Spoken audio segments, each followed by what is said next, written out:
মন খারাপ করে আপনারা কি ঘরে বসে আছেন? চলে আসুন আমার সঙ্গে।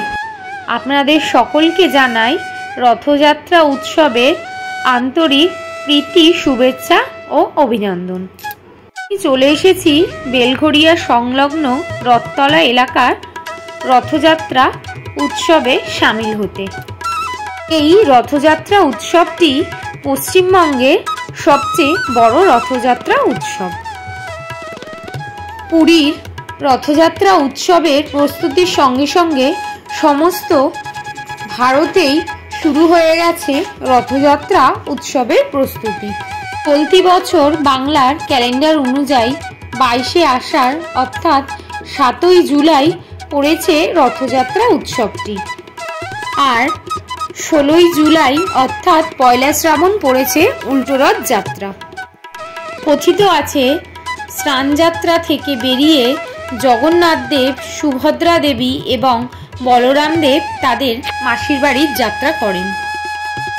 আষাঢ় মাসের শুক্লপক্ষের দ্বিতীয়া তিথিটি রথযাত্রা উৎসব হিসেবে পালিত হয়। এই তিথি মেনেই পুরীর গুন্ডিচা মন্দিরে রথযাত্রার আয়োজন করা হয়। পুরীর গুন্ডিচা মন্দির থেকে ঠিক 7 দিন পর জগন্নাথ দেবকে তার প্রধান মন্দিরে ফিরিয়ে আনা হয়। জগন্নাথ দেব, বলরাম দেব এবং সুভদ্রা দেবী এই ফিরে আসার উৎসবটিকে বলা হয় উল্টোরথ।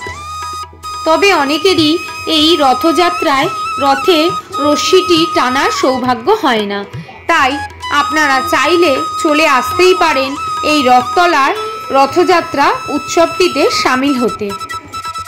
শাস্ত্র মতে জগন্নাথ দেব, বলরাম দেব এবং সুভদ্রা দেবীর পুরীর রথগুলি তৈরি হয় নিম কাঠ দিয়ে।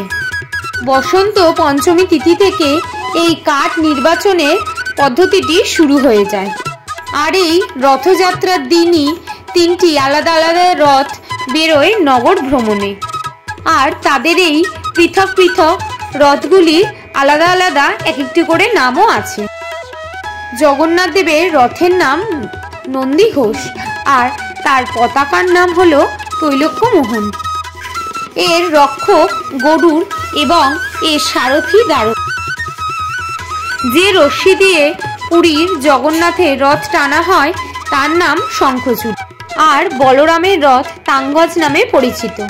আর এই রথের চূড়ায় যে পতাকা শোভা পায় তার নাম উনানি। এই রথের রক্ষক বাসুদেব এবং সারথি মাতানি। এই রথ যে দড়ি দিয়ে টানা হয় তার নাম স্বর্ণচূড়া।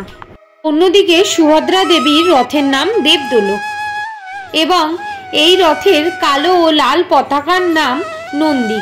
সুভদ্রার রথের রক্ষক জয়দুর্গা এবং তার সারথি অর্জুন, আর এই রথের দড়ির নাম স্বর্ণচূড়া। এতক্ষণ আপনাদের শোনালাম পুরীর জগন্নাথ মন্দিরের কিছু বিশেষ তথ্য।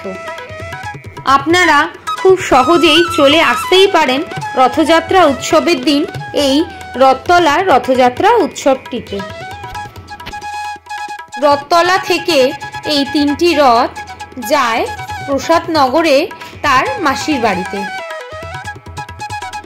এবার আসুন আপনারা দেখে নিন জগতের নাথ জগন্নাথের দিব্য দর্শন, এবং তার সাথেই আছে বলরাম দেব এবং সুভদ্রা দেবী। জগন্নাথ দেব, বলরাম দেব এবং সুভদ্রা দেবীর এই অপূর্ব রূপ আপনারা নিজ সম্মুখেই দর্শন করতে পারেন। এবার আসুন আপনাদেরকে নিয়ে যাই জগন্নাথ দেব, বলরাম দেব এবং সুভদ্রা মায়ের মাসির বাড়িতে।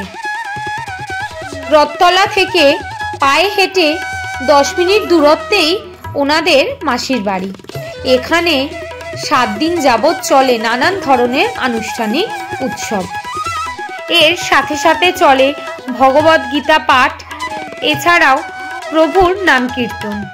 আপনারা সকলেই আসুন এই রথযাত্রা উৎসবটি পরিদর্শন করতে, এবং আমার এই ভিডিওটি আপনাদের যদি ভালো লেগে থাকে তবে অবশ্যই আমার চ্যানেলটিকে সাবস্ক্রাইব করে ভিডিওটিতে একটি লাইক দিয়ে যাবেন।